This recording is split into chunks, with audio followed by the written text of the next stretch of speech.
Find out who statement is this அப்படின்ட்டு, யாருடைய சொற்றொடர் சரியானது அப்படின்னு சொல்லி கேட்டிருக்காங்க. பழங்களை அதிகம் கொண்டுள்ள மரங்களை சுற்றிலும் பறவைகள் பறந்து வருவது போல நான் மிகவும் பெரிய கரிகாலனின் அரண்மனை அவைக்கு சென்றேன். இது யார் சொன்னது அப்படின்னு பார்த்தோன்னா, கபிலர். ஃபஸ்ட்டு ஆப்ஷன் 4 ஆப்ஷன் எடுத்துக்கோங்களேன். கபிலர் பாண்டிய நாட்டில் பிறந்தவர், திருவாதூர். இவருக்கும் சோழ மன்னர்களுக்கும் தொடர்பு உள்ளதா அப்படின்னு கேட்டால் இல்லை.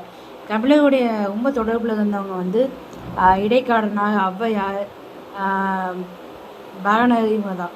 நட்புக்கு எடுத்துக்காட்ட கபிலர் பரணர் அப்படின்னு சொல்லுவோம். உயிர் தோழன், கபிலர் யாருடைய உயிர் தோழன் அப்படின்னு சொன்னோன்னா பாரியுடைய உயிர் தோழன் அப்படின்னு சொல்லுவோம். அதனால் கபிலருக்கும்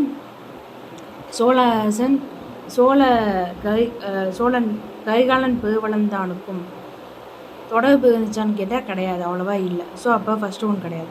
முடத்தாம கன்னியார் அப்படின்றவங்க 10 பாட்டில் புகழாற்று படை அப்படின்ற ஒரு பாடல், அந்த இதில் வந்து அதில் உள்ள 248 அடிகள் வந்து கொண்டது அந்த புகழாற்று படை. அது எழுதுனது முடத்தாம கன்னியார் அப்படின்னு சொல்லப்படுது.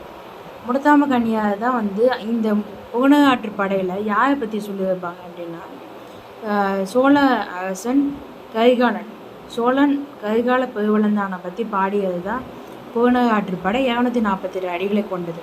ஸோ முடத்தாம கன்னியார் பாடியிருக்காங்க. ஸோ இதுதான் வந்து கரெக்ட் ஆன்சர்.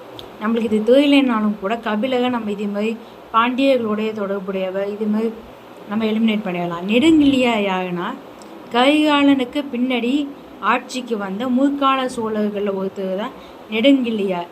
ஒரு சண்டே கூட நடக்கும்ல, நம்ம Tamil Nadu கவர்மெண்ட்டோடைய Tamil 6th to 12th வந்து 7th புக்கா 8th புக்கான்னு தெரியல, அதில் வந்து கொடுத்துருப்பாங்க. நெடுங்கிள்ளிக்கும் நலங்கிள்ளிக்கும் வந்து சண்டை நடக்கும், ஔவையார் போய் பேசுவாங்க அப்படின்னு சொல்லிட்டு ஒரு நாடகம் வடிவில் கொடுத்துருப்பாங்க.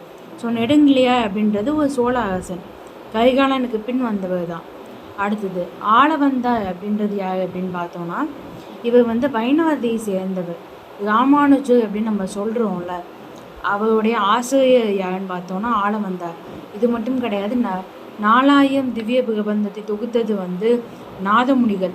நாதமுனியோட பேரன் இருக்காருல்ல, அந்த பேரனுடைய மகன் தான் வந்து ஆளவந்தார் அப்படின்னும் சொல்லப்படுது. இவங்க வந்து என்னன்னு சொல்கிறாங்கன்னா, யமுனை துறைவன்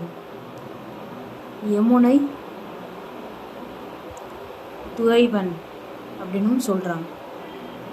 ஸோ இதுக்கு கரெக்டான ஆன்சர் முடத்தாம